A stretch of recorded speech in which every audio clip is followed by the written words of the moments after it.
بمحمد àwọn Yorùbá Ànábì wa Muhammad بمحمد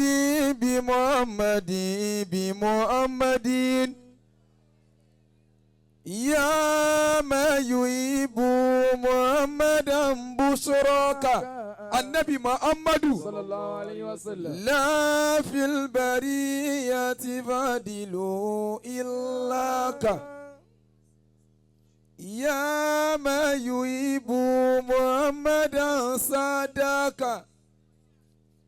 أنت سيد ولا سيد سواك كسر النبي محمد يا ما يحب محمدا بشراك ربي وربك في أولى يراك يا ما يحب محمدا محمد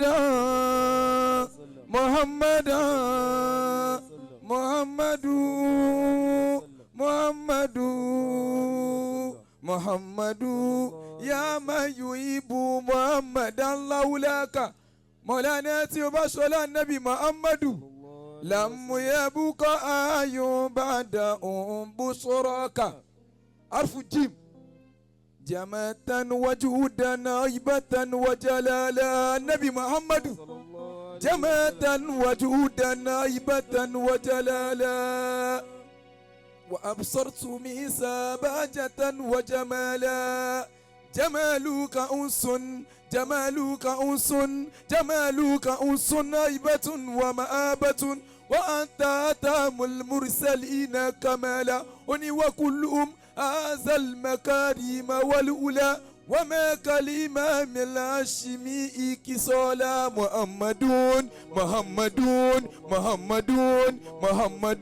محمد يا خير الأنام وسيلة أباك إلهي من يفوت مقالا وأنت وأبوت البيدا والسود فتى إليك قديم رامامك منالا وأنيك يا خير الأنام وسيلتنا النبي محمد صلى الله عليه وسلم محمد يا خير الأنام وسيلة أباك إلهي من يفوت مقالا وأنت وأبوت البيدا والسود فتى إليك قديم رامامك منالا وأنيك يا خير الأنام وسيلة منيلي لدى اليوم رهيب النوالا ونفتيامني أبي كاسرت مجمجما على البار ولا جوار موصولا فقدرت أوتاني النبي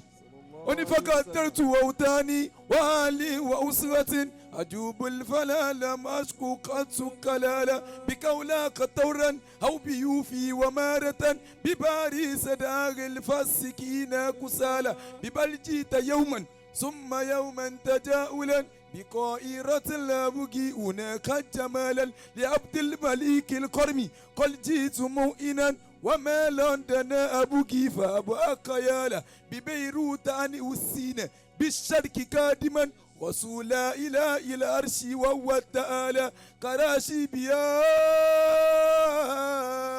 النبي محمد كراشي بيا اللفت على موادة ومنصر-دين النبي في على أجعل بدو الحمد لله الذي هدانا مولانا أجعل دفع نبي الحمد لله الذي هدانا مولانا الله بنوره شمس الهدى برام موه لا إله إلا الله مميدنا مرشدنا لله الله مميدنا مرشدنا لله الله شيخ إبراهيم عبد الله موه لا إله إلا الله وإن الذين قدموا نالوا الله مرادهم سادة ومالوا الله مناشا شاهدا إيانا وما والمزايا فوز وذاك كل زمني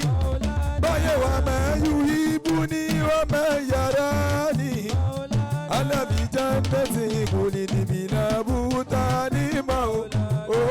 لا إله إلا يا مصطفى سيدي يا مصطفى سيدي النبي مكسوس بالإيزي النبي مكسوس بشرفيا أو حقيقة الله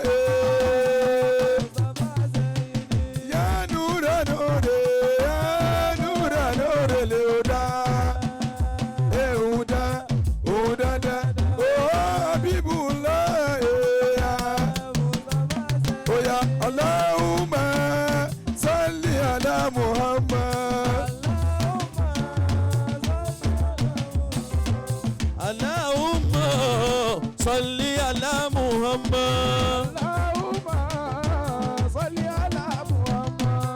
اللهم صل على محمد